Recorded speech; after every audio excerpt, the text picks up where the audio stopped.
When federal records fail to mention an entire family's existence, three possibilities exist: a bureaucratic error, a deliberate omission, or something that should never have been discovered. In March 1874, a young census taker arrived at Hawthorne Plantation in Wilcox County, Alabama, carrying official forms and the conviction that numbers always tell the truth. 3 weeks later, he would leave that property with blank pages, trembling hands, and the certainty that some numbers are left out of the books for reasons beyond any administrative logic. This is the story of what happens when someone counts what should never be counted. Thomas Whitley was 23 years old when the Census Bureau assigned him to the southwestern region of Alabama. The son of a mathematics professor from Boston, Thomas had grown up believing the world could be understood through numbers, categories, and organized records. The Civil War had ended 9 years earlier, and the federal government was determined to rebuild not just the roads and bridges of the South, but also its official records. Complete censuses, they told Thomas during his training in Montgomery, were the foundation of a civilized nation. He arrived in Wilcox County on a March afternoon that smelled of wet earth and burning wood smoke. The southern spring was different from anything he'd known in Massachusetts. The air carried a humid weight that stuck to skin, and fields stretched in all directions with a vastness that made him feel very small. Thomas carried a leather briefcase with his forms, 3 pens, 2 bottles of ink, and a personal notebook where he recorded observations that didn't fit into official categories. The work was methodical. He visited each property, knocked on doors, presented his credentials, and conducted standardized interviews. Full name, age, place of birth, occupation, ability to read and write. For each family, each worker, each child. The numbers accumulated on his pages with the precision of an inventory. During the first 2 weeks, Thomas visited 17 properties. He found white farmers living in houses that had once been imposing mansions, now peeling and needing repairs. He found black families working as sharecroppers on land they'd once cultivated as slaves, paying rent to the same men who had once owned them. The numbers revealed a complex reality that neither side of the war had fully anticipated. But the numbers also revealed patterns. On the evening of March 18th, Thomas sat in his room at Mrs. Crawford's boarding house in Camden and reviewed his forms by lamplight. He'd begun to notice something strange. 5 of the properties he'd visited had discrepancies, not errors in the current numbers, but inconsistencies when compared to pre-war plantation censuses. Green Plantation had 38 workers listed in its 1860 census. Now it had 41 sharecroppers. Reasonable population growth, especially considering many freedmen had remained on the lands they knew. Dobson Plantation had 52 slaves in 1860. Now it had 27 sharecroppers. Many had left, seeking opportunities in other regions, also reasonable. But then there was Hawthorne Plantation. Thomas had found the reference in county archives, a 1860 plantation census listing 63 slaves on Jonathan Hawthorne's property. It was one of the largest cotton operations in the region. Tax records showed the property continued to operate, producing cotton and corn. Yet none of the workers Thomas had spoken with at neighboring properties had mentioned Hawthorne Plantation. When he'd asked the owner of Green Plantation about nearby properties, the man had listed several but omitted Hawthorne. When Thomas mentioned the name specifically, the farmer had fallen silent for a moment before saying he didn't have much contact with those folks. Stranger still, Thomas couldn't find records of land sales, property inventories, or any post-war documentation related to Hawthorne Plantation. The property simply existed in 1860 and apparently still existed now, but there was a complete void of information between those 2 points. The following morning, Thomas asked Mrs. Crawford about the property. Hawthorne, as she repeated, stirring eggs in an iron skillet. Yes, I know the place. It's about 15 miles west, near the Alabama River. Does anyone still live there? Mrs. Crawford didn't respond immediately. She continued stirring the eggs, the sound of the spatula against iron filling the silence. I suppose so, she said finally. I don't go much in that direction. Do you know the current owner? The Hawthorns were always a private family. She placed the eggs on his plate with more force than necessary. They mind their business. We mind ours. Thomas noticed she hadn't answered his question. Part 2. The Road to Hawthorne. Thomas rented a horse and buggy at a local stable. The owner, an elderly man with gnarled hands, grew uncomfortable when Thomas mentioned his destination. Hawthorne, is it? The man checked the buggy straps with excessive attention. Roads bad in that direction. Spring rains left everything muddy. Will I be able to get through? Get through you might, but might be better to wait until next week when the weather firms up. I have deadlines to meet, Thomas said firmly. The government expects me to complete my circuit. The man nodded slowly, then looked Thomas in the eyes. You're new around here, so maybe you don't know. But there are properties where visitors are welcome and properties where they're not. The Hawthorns, well, they don't take kindly to unannounced visits. I'm a federal officer conducting a mandatory census, Thomas replied, his voice taking on the formal tone he used when he felt his authority being questioned. I'm not asking permission. The man said nothing more. The road west was exactly as bad as advertised. The buggy moved slowly through trails that oscillated between dry dust and sticky mud, passing abandoned fields where wild cotton grew in ghostly rows. Thomas passed 3 smaller properties, all showing signs of occupation, but no visible activity. Smoke rose from chimneys, clothes dried on lines, but he saw no people. After 4 hours, the road narrowed until it became little more than 2 wheel tracks winding between pine trees. The vegetation grew denser, rows of ancient trees creating a canopy that blocked the afternoon sun. The temperature dropped, and Thomas realized he could see his breath in the air. Then the forest opened, and he saw Hawthorne Plantation for the first time. The main house rose at the end of an oak-lined avenue. It was a large 2-story structure, antebellum style, with white columns at the front. But something was wrong with it. It took a moment for Thomas to identify what bothered him. The house was perfectly maintained. There was no peeling paint, rotting wood, or broken windows. In a region where even the wealthiest properties showed signs of post-war deterioration, this house looked recently painted. Beyond the main house, Thomas saw the quarters, the slave cabins, now presumably occupied by free workers. There were at least 20 visible structures arranged in 2 orderly rows. Smoke rose from some chimneys. In the distance he could see fields prepared for planting, barns, and a structure that appeared to be a smokehouse. But as with the properties he'd passed on the road, there were no visible people. Thomas guided the buggy down the avenue. The only sound was the clop, clop, clop of horse hooves and the creak of wheels. He expected someone to appear, a worker coming from the fields, a child running from the house, a dog barking, but nothing moved except the oak leaves in the wind. He stopped the buggy in front of the main house and climbed down. His boots made 2 loud noises on the wooden porch steps. The front door was solid oak with a brass knocker shaped like a lion's head. Thomas knocked 3 times. For a long moment nothing happened.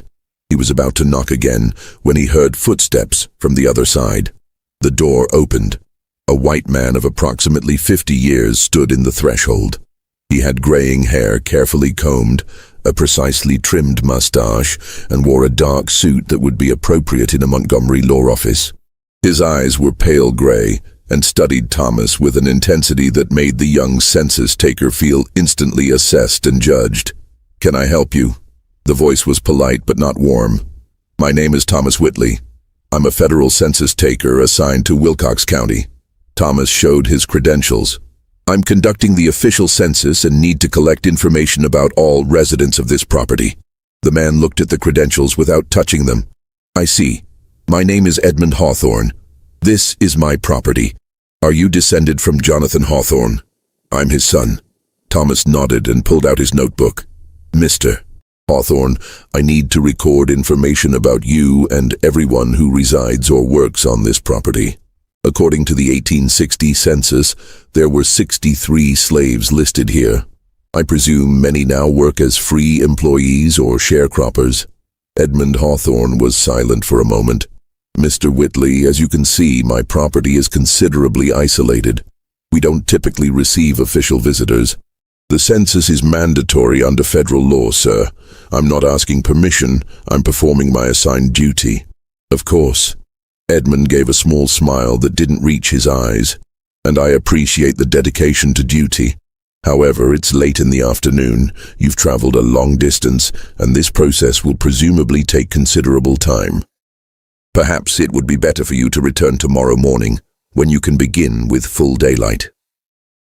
Thomas looked at the sky. The sun was low, but there were still at least 2 hours of daylight. Sir, I would prefer to begin today. I insist. Edmund's voice remained polite but took on a tone of finality. The road back is treacherous at nightfall. You're welcome to return tomorrow at dawn. I'll be expecting you. There was something in the way he said it.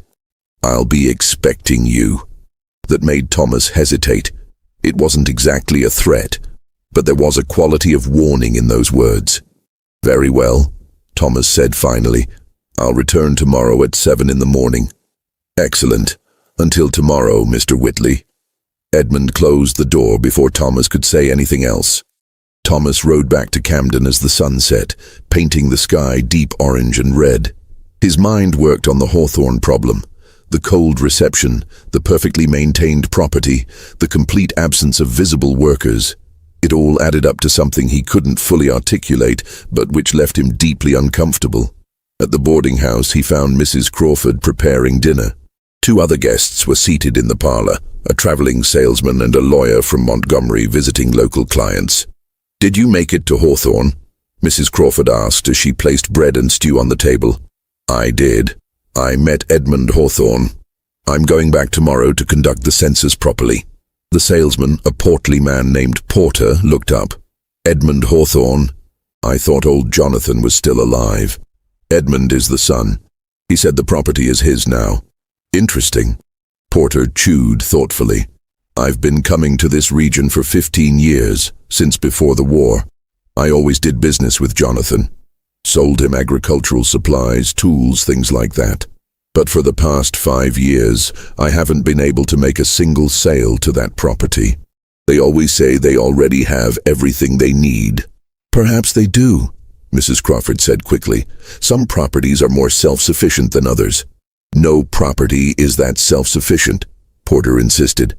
Everyone needs nails, rope, replacement tools, seeds. It's impossible to produce everything yourself. The lawyer, a thin man named Larson, interjected. I've worked on several property cases in this county over the past 2 years. Inheritance issues, boundary disputes, title transfers. It's remarkable that I've never come across any legal documents related to Hawthorne Plantation. No recorded deeds, no filed wills, no property litigation. For a property of that size, that's highly unusual. Maybe they just avoid legal troubles, Mrs. Crawford suggested. But her voice sounded strained. Thomas seized the opening. Mrs. Crawford, you mentioned the Hawthornes were always a private family. How long have they owned that land? She hesitated. Jonathan Hawthorne built that house in the 1830s, I believe. 40 years ago, maybe more. And did you know his family? His wife? His children? I saw Mrs. Hawthorne a few times years ago. She was a quiet woman. Didn't socialize much. Mrs. Crawford began collecting plates despite everyone still eating. And as for the children, well, like I said, they kept the children out of the public eye. Children, Thomas repeated. Did Edmund mention other family members? I didn't ask.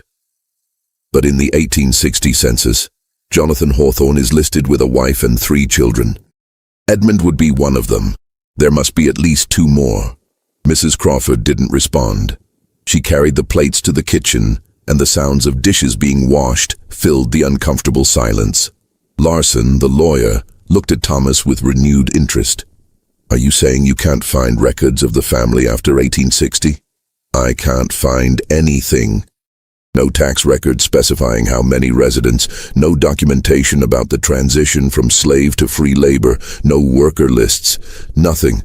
The property exists, apparently still produces crops, but it's as if the people living there simply aren't being counted. Counted by whom? Porter asked. By anyone. Not by the county, not by the state, not by the federal government. It's as if 63 people simply disappeared from paper.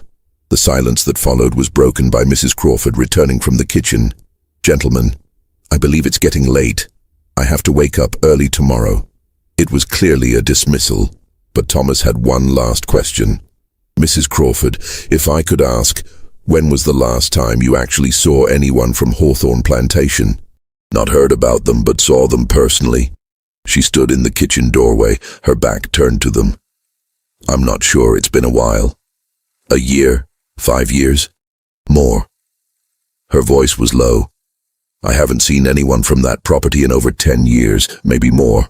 No one comes to town, no one goes to church, no one does business. It's like you said, Mr. Whitley. It's as if they're not being counted. But some things, she turned to look at him, and her eyes held an expression Thomas couldn't read, aren't counted for a good reason. She went to her room and closed the door. Thomas slept poorly that night. His dreams were filled with census pages where numbers kept changing whenever he looked at them. 63, then 42, then 17, then none. Blank spaces where there should be names. He woke before dawn, dressed quickly, and left the boarding house before Mrs. Crawford woke.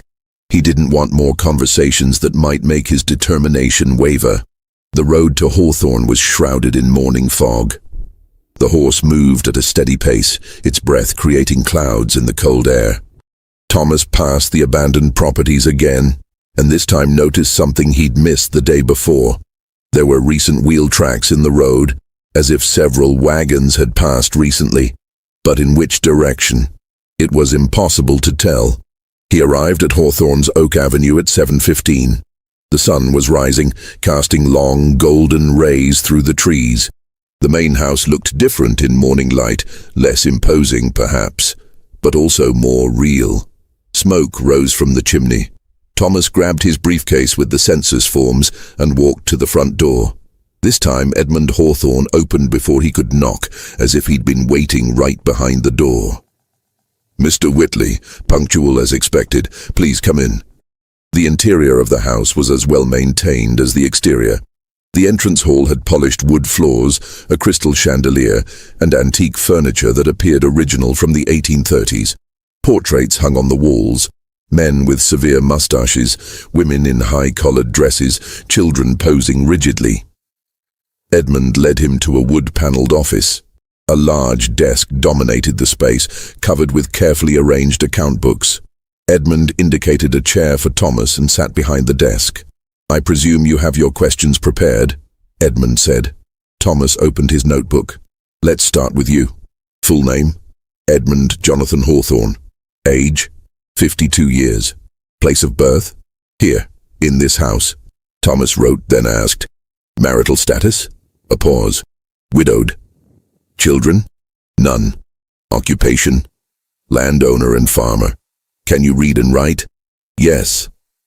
Thomas continued through the standard questions, and Edmund answered each with the same concise precision. But when Thomas asked about other residents of the house, Edmund hesitated for the first time. Other residents, he repeated. Yes. The 1860 census lists your father Jonathan Hawthorne, your mother Sarah, and 3 children, presumably you and 2 siblings. Where are they now? My father died in 1862. My mother died in 1865. My 2 brothers no longer live here. They left the property? Yes. And where did they go? We don't maintain correspondence. Thomas noted this, though it seemed strange. What about other family members, cousins, uncles, dependents? There's no one else in the main house. And the workers?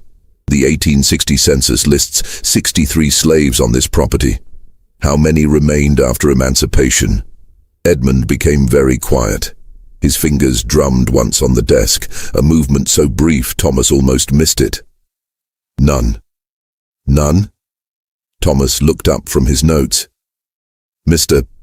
Hawthorne, I saw the quarters outside. I saw smoke from chimneys. I saw fields prepared for planting. Someone is working this land.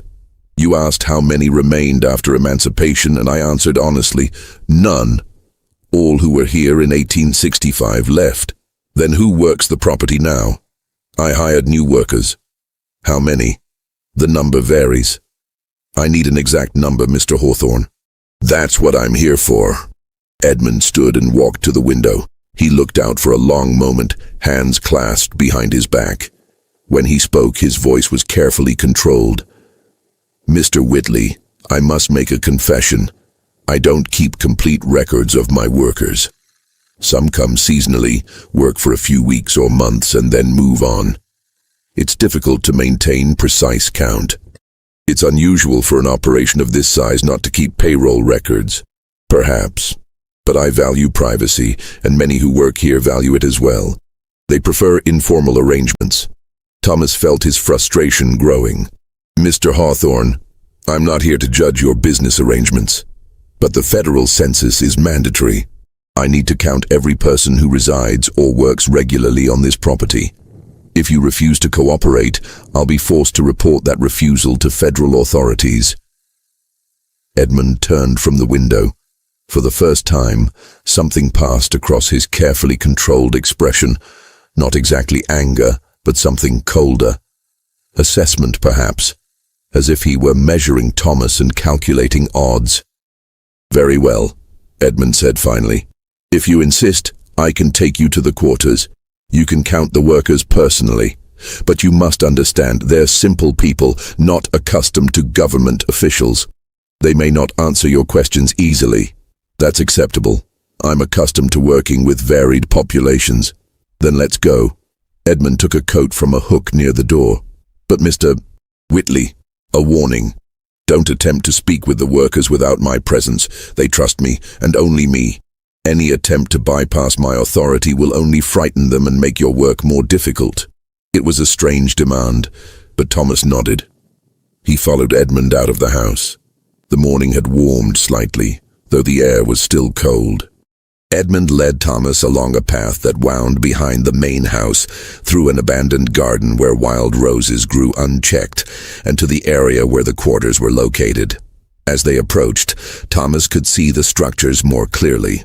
There were 20 cabins arranged in 2 parallel rows, each identical. Mud-covered plank walls, shingled roofs, a small window, a door. They were better-built structures than many slave quarters he'd seen, but still basic. Smoke rose from 8 of the 20 chimneys. Only 8 cabins occupied? Thomas asked. At the moment, yes. As I mentioned, the number varies. They walked to the first cabin. Edmund knocked on the door 3 times, paused, then knocked twice more. A pattern, Thomas noted. A code. The door opened slightly, and a middle-aged black man appeared. He looked at Edmund, then at Thomas, and immediately his face assumed a neutral, closed expression Thomas recognized. The mask that oppressed people learned to wear around white authorities. "This is Mr. Whitley," Edmund said. "He's a federal census taker. He needs to ask some questions." The man said nothing. Thomas pulled out his notebook. "Your name, sir?" Silence. "It's an official record," Thomas said gently. "It won't bring any trouble. I just need your name." The man looked at Edmund, who nodded almost imperceptibly. "Robert," the man said finally. His voice was low, scratchy. "Surname?" "Just Robert." "Age?" "Don't know exactly. 40-something. "Where were you born?" "Georgia, I reckon." Thomas continued asking questions, and Robert answered each with minimal reluctance. He worked in the fields, had no family, couldn't read or write. The answers were adequate but completely empty of detail. It was like filling a form with placeholders instead of real people. They moved to the second occupied cabin. A woman this time, who identified herself as Hannah, approximately 30 years old. Same vague answers, same monotone. No family, no history, no details. At the third cabin they found 2 men. Brothers, they said, named Marcus and James. Both in their 20s, both with the same carefully empty non-answers. By the fourth cabin a pattern was forming. All the workers were black. All claimed to have arrived in recent years. None had family connections on the property. None had specific stories about where they came from or why they came to Hawthorne. None maintained contact with the outside world. And something else Thomas was beginning to notice. They all looked tired. Not the normal tiredness of hard agricultural work, but something deeper. Exhaustion in the eyes, weight in the shoulders, a quality of heaviness that seemed to infuse every movement. At the fifth cabin, they found a family. A man, a woman, and 2 children. The man identified himself as Samuel. When Thomas asked about the children, Samuel hesitated for a long time before answering. "This is Jacob, he's 8. This is Mercy, she's 6. The children stood behind their mother, looking at Thomas with wide eyes. He smiled at them, trying to be reassuring. "Do you go to school?" Before the children could answer, Edmund intervened. "There's no school close enough. The children help with light tasks on the property." Thomas looked at the children again. There was something about their faces that disturbed him. It took a moment to identify. It was the lack of expression. Children should be curious, excited, scared, something. But these children looked at him with the same empty gaze as the adults. They visited the 3 remaining occupied cabins. More solitary workers, more empty answers. When they finished, Thomas had 8 adults and 2 children listed on his forms. 10 people total. 10 people working a property that once employed 63. "Is that it?" Thomas asked when they returned to the open area between the rows of cabins. 10 people manage this entire operation?" I said the number varies. More will come when planting season is in full swing. "What about the 12 empty cabins? When were they last occupied?" "I don't keep such detailed records." Thomas looked at Edmund, trying to read the older man's expression. There was something wrong here. Deeply wrong, but he couldn't articulate exactly what. The workers weren't visibly injured or abused. They didn't appear to be working in chains. But there was a quality around them, an atmosphere Thomas couldn't name. "Mr. Hawthorne, I need to ask a direct question. Are these workers free to leave if they choose?" Edmund smiled coldly. "Mr. Whitley, slavery was abolished. Everyone here is legally free. If they wanted to leave, they could do so. Then why don't they leave? Where would they go? They have shelter here, food, work. The outside world is harsh for people without resources or connections. They choose to stay because it's their best option." It was a reasonable answer, perfectly logical. So why did Thomas feel like he'd just heard a lie? Edmund started to lead him back to the main house, but Thomas stopped. "I also need to see your agricultural structures, barns, equipment sheds, outbuildings, to have a complete record of the property." "Is that necessary for a population census?" "Complete property record, yes." Edmund hesitated, then nodded. "Very well. The main barns are that way." They walked across fields toward a complex of wooden structures. The larger barn was 3 stories, the kind built to store large quantities of cotton and tobacco. Next to it was a smaller barn, a workshop, and what appeared to be a smokehouse.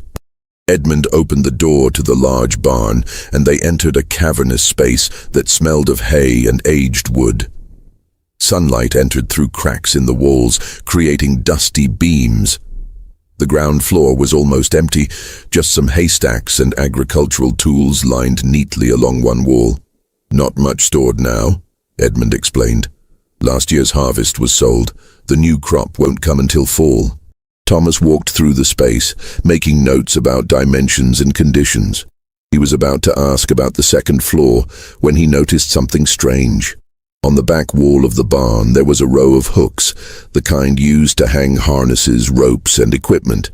But only half the hooks had anything hanging on them. The others were empty but showed clear marks of recent use. Indentations in the wood where something heavy had hung for a long time. And beneath those empty hooks, on the packed dirt floor, there were dark stains. Thomas knelt to examine them more closely. The stains formed patterns, elongated shapes approximately the size of a human body. "Mr. Hawthorne, what was hanging here?" Edmund had moved to stand between Thomas and the door. "Agricultural equipment. Tools. We move things as needed." These stains look old, as if something had been here for years and dripped something onto the floor. Equipment oil. Grease. This is a working barn, Mr. Whitley, not a museum. Thomas stood, his heart beating faster. There was a quality in Edmund's voice now, a tension that hadn't been there before. I'd like to see the second floor. There's nothing up there. Still, I'd like to see it. The two men stared at each other. For a moment, Thomas thought Edmund was going to refuse. Then the older man gestured to a ladder leading upward. After you. Thomas climbed the ladder, acutely aware of Edmund climbing right behind him. The second floor was an open space used to store hay. But like the ground floor, it was almost empty. There were only 3 notable things: a row of windows on the south side, a pile of chains and shackles in one corner, and a collection of notebooks stacked neatly on a beam. Thomas walked to the notebooks. There were 12 of them, each with a leather cover and pages yellowed with age. May I look at these? They're old account books. Agricultural records from before the war. They have no relevance to your census. Thomas picked up the first book. The title page read, Hawthorne Plantation, Account Book, 1858. He flipped through it. There were records of seed purchases, cotton sales, maintenance expenses. Everything seemed normal. Then he reached a section in the middle of the book marked Property Inventory, and his breath froze. The page listed names, 63 names, men, women, children. Each name had an age, a physical description, an estimated monetary value, and, more strangely, a number next to it. Number 1, Samuel, male, 28 years, good field worker, $200. Number 2, Eliza, female, 24 years, domestic work, $900. Number 3, Thomas, male, 6 years, healthy child, $500. The list continued. It was a slave inventory, the kind of horrible but common document from before the war. But what made Thomas's stomach turn was that the numbers continued beyond 63. Number 64, Marcus, male, 22 years. Number 65, Hannah, female, 19 years. Number 66, Jacob, male, 5 years. And the numbers kept going, 67, 68, 69, up to 84. Thomas flipped through the other books quickly. Each year had a similar list. The numbers always went up. In 1859, the list went to 91. In 1860, to 98. In 1861, to 107. But the official 1860 census listed only 63 slaves. Mr. Hawthorne, Thomas said, his voice trembling slightly. Can you explain this? Edmund had climbed the stairs silently and now stood beside Thomas. He looked at the books with an unreadable expression. Agricultural records, as I said. These are slave inventories, and they list far more people than the official census ever recorded. More than 40 additional people. Accounting errors. Duplicates, perhaps. Sir, these are not accounting errors. These are careful, consistent records of people who existed but were never officially counted. Thomas felt anger growing through his fear. These are people who were kept here illegally, hidden from official records.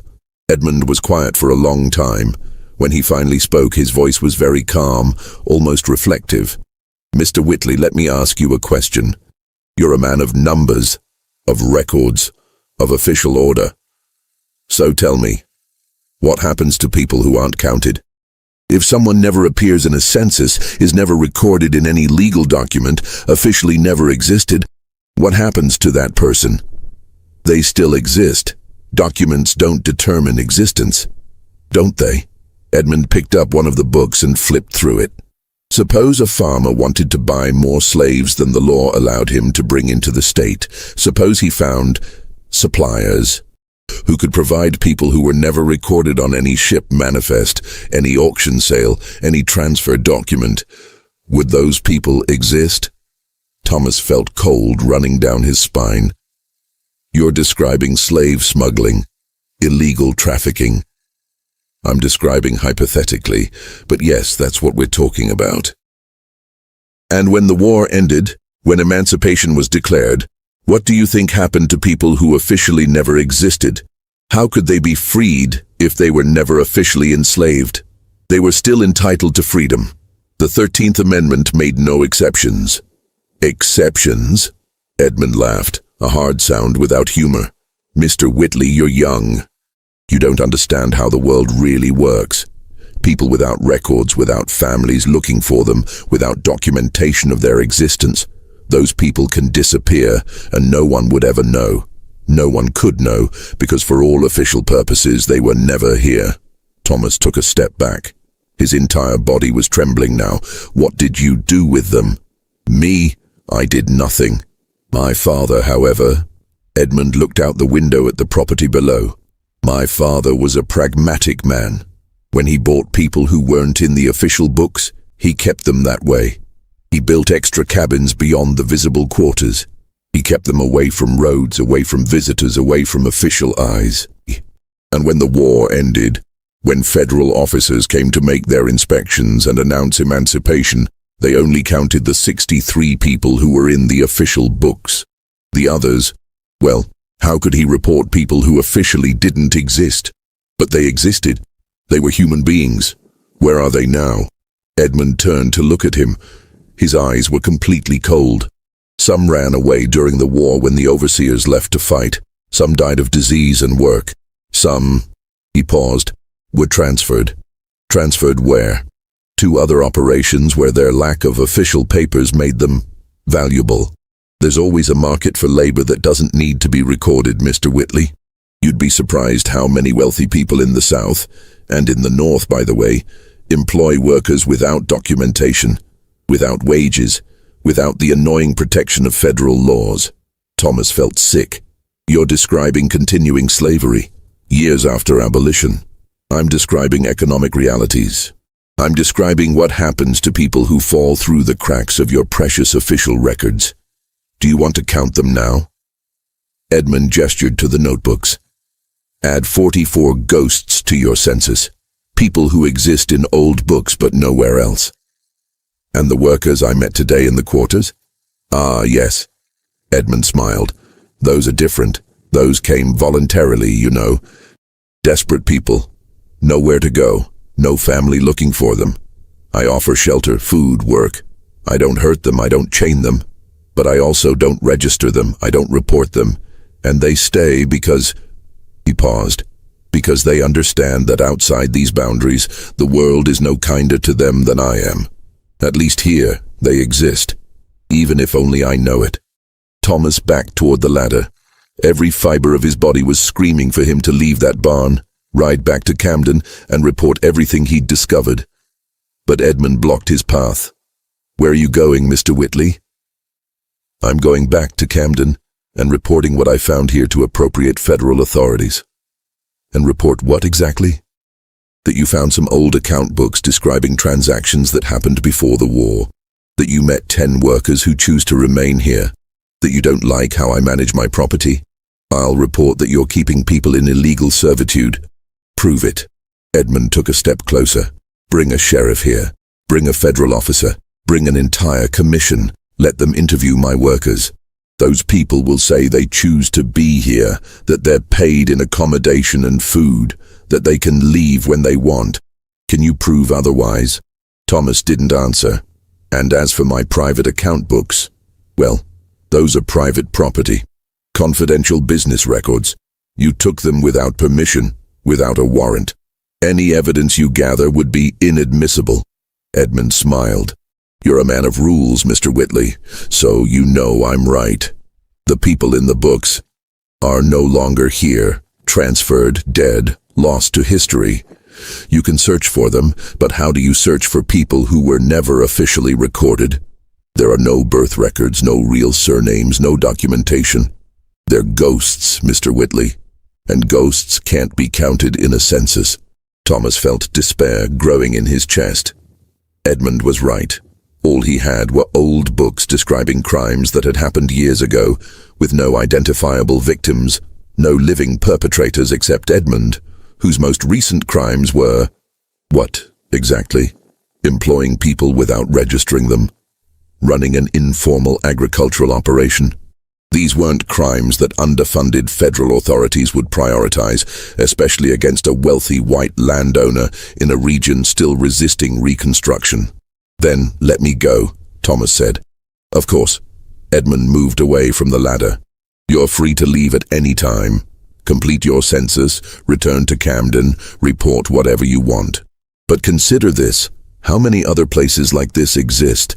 How many other properties have hidden quarters and double books? How many people live uncounted across the South? You can report one property, but can you stop the system? Can you account for everyone who's fallen through the cracks?" Thomas descended the ladder without answering. He crossed the barn, stepped out into the sunlight, and walked quickly back to where he'd left his buggy. Edmund followed at a casual distance, unhurried. At the buggy, Thomas grabbed his reins with trembling hands. Edmund stood beside it, looking up with an almost paternal expression. "One last thing, Mr. Whitley. You came here to count people. You counted 10. That's your official answer. If you try to report anything else, you'll discover there's no evidence to support it. The books you saw, you won't be able to find them again. The workers you met, they'll confirm they're here by choice.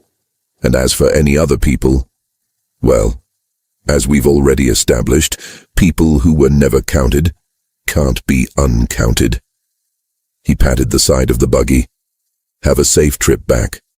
Thomas rode back to Camden in a daze. His mind spun through what he'd discovered, trying to find some action he could take, some authority who would listen. But the more he thought, the more he saw the truth in Edmund's warning. What could he actually prove? When he arrived at the boarding house, it was already late afternoon. Mrs. Crawford looked at his face and immediately made strong tea. "Didn't go well, I imagine." "No." Thomas sat heavily at the kitchen table. "Mrs. Crawford, what do you know about Hawthorne Plantation?" "The truth this time." She sighed and sat across from him. "I know what everyone knows, but what no one says. Jonathan Hawthorne trafficked slaves illegally. Not the ones who came through normal channels, but ones who were smuggled. Africans brought directly long after the slave trade was banned, children bought from foreign states, people stolen from small farms and sold without documentation. He kept them hidden, unreported, working on parts of his property that visitors never saw. Why didn't anyone report him? To whom? Before the war, slavery was legal. What authority would care if he had more slaves than he reported in his census? He paid taxes on 63. That was all that mattered officially.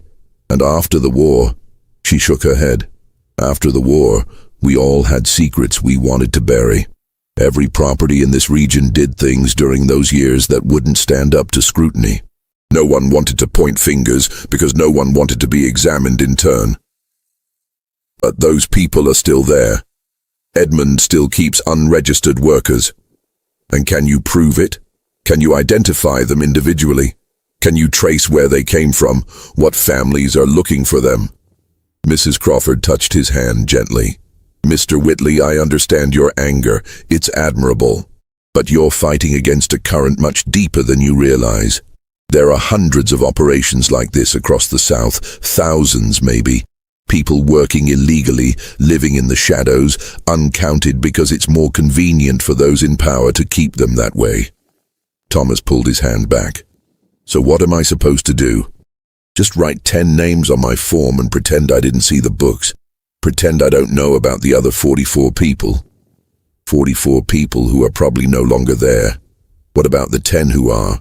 What about all the other people like them on all the other properties? Mrs. Crawford, if we don't count these people, if we let them remain hidden and unrecognized, we're as guilty as those who hide them. Then count them." She stood and began preparing dinner. "Write a complete report. Send it to your superiors in Montgomery or even to Washington. See if anyone acts. But don't expect it to change anything, Mr. Whitley. The system was built to have cracks, and certain people will always fall through them." That night, Thomas sat in his room with a pen and blank paper. He wrote and rewrote his report a dozen times. Each version sounded weaker than the last. Suspected labor irregularities. Possible non-compliance with emancipation laws. Additional investigation recommended. Words that meant nothing. Words that bureaucrats in Montgomery would read and file and forget. Finally, he wrote the truth. Hawthorne Plantation, property of Edmund Hawthorne, currently employs 10 workers without formal employment records. Historical account books indicate the property maintained unreported slaves before and during the Civil War. Exact number of victims unknown. Current whereabouts of most individuals listed in private records unknown. Recommendation: complete federal investigation with authority to seize private records and interview all workers without owner presence. He knew it would come to nothing, but at least he would have told the truth. Thomas completed his circuit of Wilcox County over the next 2 weeks. He visited 32 more properties, counted 612 more people, filled out 83 more forms. Good, thorough work. But he couldn't stop thinking about Hawthorne. Before leaving Camden to return to Montgomery, he made one last attempt. He rode back to Hawthorne Plantation, this time without announcing his coming. He arrived at noon on a clear April day. The property was empty. Not just empty of people, which could be explained by everyone working in the fields, but empty in the sense of abandoned. The quarters had no smoke rising from chimneys. The main house had shutters closed. When Thomas knocked on the front door, no one answered. He walked around the property, calling out. Complete silence except for wind in the trees. He went back to the barn where he'd seen the account books. The ladder was still there, but when he climbed to the second floor, the books were gone. The beam where they'd been was empty, except for a thin layer of dust that looked undisturbed for years. At the quarters, he pushed doors open one by one. Each cabin was empty. No furniture, no clothes, no sign anyone had ever lived there. Even the soot in the fireplaces looked old, like from fires made long ago. Thomas stood in the center of the empty quarters complex, turning slowly in a circle. He had been here. He'd spoken with 10 people. He'd written down their names. He'd seen smoke from chimneys, heard their voices. He wasn't crazy. But as he stood in that silent, empty place, a cold doubt crept into his mind. How much of what he'd seen was real? How much was staged? Edmund had known he was coming. Edmund had had time to prepare. The workers Thomas had interviewed, were they real, or were they actors playing roles? The books he'd read so briefly, could they have been forgeries, planted specifically to be found? No. He refused to believe that. The books were too old, the details too specific. No one could falsify decades of accounting records just to deceive a single census taker. Which meant everything had been real, and Edmund had simply erased it, moved the workers, destroyed the evidence, and swept the property clean of any proof. Thomas returned to Camden, completed his final paperwork, and left for Montgomery. He turned in his comprehensive report on Hawthorne to his supervisor, a middle-aged man named Harrison, who barely looked up from his desk as he placed the papers on a pile. Labor irregularities? Harrison grunted. Add it to the list. Half a dozen supervisors have reported similar things from across the state. We're underfunded and understaffed. Unless you have evidence of literal slavery, chains, whipping, sale of people, there's little we can do. But the books that you can't produce, that may or may not have existed, Mr. Whitley. Harrison finally looked at him. I understand your frustration, I really do. But there are limits to what we can investigate and prosecute. If every allegation of unfair worker treatment required full federal investigation, we'd need 10,000 agents just for Alabama. We have 52. Do the math. Thomas did the math, and the numbers told him that Edmund Hawthorne was right. Some people would fall through the cracks and no one would come to save them. Thomas Whitley continued working for the Census Bureau for 3 more years. He conducted censuses in 6 different counties, counted thousands of people, filled out thousands of forms. The numbers accumulated, creating a statistical portrait of Reconstruction. But he never forgot Hawthorne. In 1875, he made discreet inquiries. Hawthorne Plantation was still listed in county tax records. Someone was still paying taxes on the property, which meant someone still owned it. But when he tried to find out who, the records became confusing. One will listed Edmund Hawthorne as owner. A tax document listed a corporate trust. A deed record mentioned a company based in Mobile. It was impossible to determine who actually controlled the property. In 1876, Thomas married a woman from Montgomery named Catherine. She was a teacher and shared his passion for justice and his hatred of injustice. He told her about Hawthorne on their honeymoon, unable to keep the secret any longer. "Then let's go there," she said simply. "Let's see for ourselves." They traveled to Wilcox County in May 1876, 2 years after his first visit. Mrs. Crawford's boarding house was still operating, though the lady herself seemed to have aged a decade in 2 years. "Still thinking about Hawthorne?" she said when Thomas mentioned his destination. "Let it be, Mr. Whitley. Some places are better left alone." But he and Catherine went anyway. The property looked exactly as it had on his second visit. Empty, silent, undisturbed. But this time, when they explored more thoroughly, Catherine noticed something he'd missed. "Thomas, look at this." She was near the northern edge of the property, where dense forest met cultivated fields. There were graves, unmarked, just mounds of earth arranged in orderly rows. Catherine counted aloud as they walked among them. 41, 42, 43, 44. 44 graves. Thomas knelt beside the first one. There were no markers, no crosses, no names. Just earth that had been turned over and then left to settle. Some grass had begun to grow over the mounds, which meant they were at least several months old. "The people from the books," Catherine whispered. "He buried them here, or buried evidence." Thomas touched the earth with his hand. It was cold and dry. "Maybe they're not even real graves. Maybe they're just mounds to make us think." "Thomas," Catherine pointed to a nearby tree.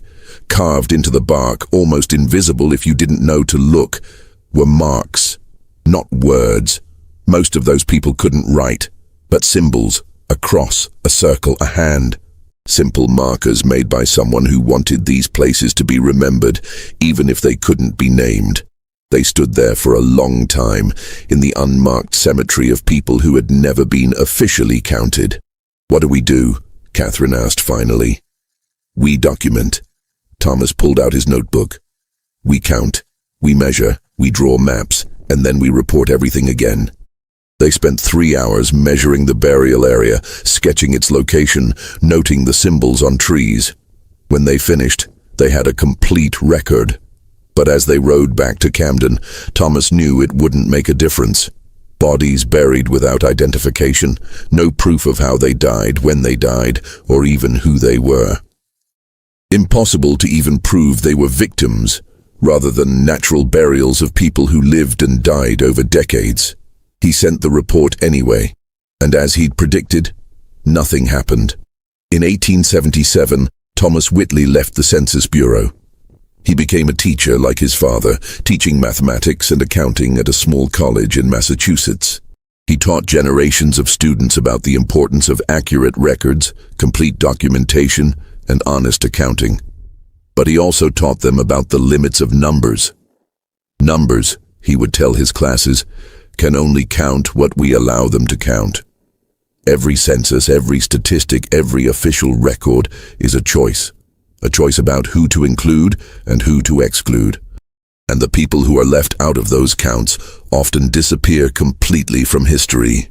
He never mentioned Hawthorne specifically, but every time he taught his students how to conduct population surveys, he warned them to look for the cracks, to ask not just who was being counted, but who might not be. Hawthorne Plantation remained on tax records until 1883, when it was apparently sold. The new owner subdivided the property into smaller lots and sold them to small farmers. The main house was demolished in 1885. The quarters were burned. The fields were plowed again and again, erasing any trace of their previous configuration. And the graves? If the new owners found them, they never mentioned it. Over time, the forest grew back, covering the area where Thomas and Catherine had made their measurements. In 1920, 46 years after Thomas's visit, a complete federal census of Wilcox County, Alabama, made no mention that a Hawthorne plantation had ever existed. The land had been redistributed, renamed, reconfigured. History was buried under layers of new stories. The people who lived there, worked there, and died there disappeared from all official records. They became exactly what Edmund Hawthorne had predicted, Ghosts who could never be counted because they officially never existed, but Thomas Whitley remembered. And in his personal files, kept in a locked metal box in his office until his death in 1932, there was a set of documents. Census forms with 10 names: Robert, Hannah, Marcus, James, Samuel and his family. Maps of a cemetery of 44 unmarked graves. Notes about account books that listed 107 people where official records showed only 63. His daughter found these documents while sorting through his estate. She read through them, trying to understand why her father had kept these papers for almost 60 years. In the end, she made a decision. She donated them to the National Archives in Washington, D.C., with a note. The family that never appeared in any plantation census, counted only once by a man who believed every person deserved to be remembered. The documents remained archived, uncatalogued and unknown, for 4 more decades. When they were finally discovered by researchers in the 1970s, they led to a re-examination of census records across the South. Scholars began looking for other discrepancies, other properties where the numbers didn't add up, other families who never appeared in official records. They found hundreds, perhaps thousands, people who lived, worked, suffered, died, and left zero official evidence of their existences. People whose names were never written in family Bibles, whose births were never registered, whose deaths were never publicly mourned. People who fell through the cracks that Thomas Whitley had tried to expose, and even now, more than a century later, we still don't know how many there really were. We still can't count them, because the systems designed to count people were built with intentional cracks, places where certain lives could disappear without a trace. Hawthorne Plantation no longer exists, but the principles that allowed its existence, the belief that some people can be kept uncounted, unrecorded, unrecognized, those principles still echo through the systems we build. And somewhere, in every census, in every statistic, in every official record, there are still cracks. There are still families that never appear. There are still people who aren't counted. And perhaps, just perhaps, if we pay enough attention to the numbers that aren't there, we'll finally begin to see the whole truth that's been hidden in plain sight for so long.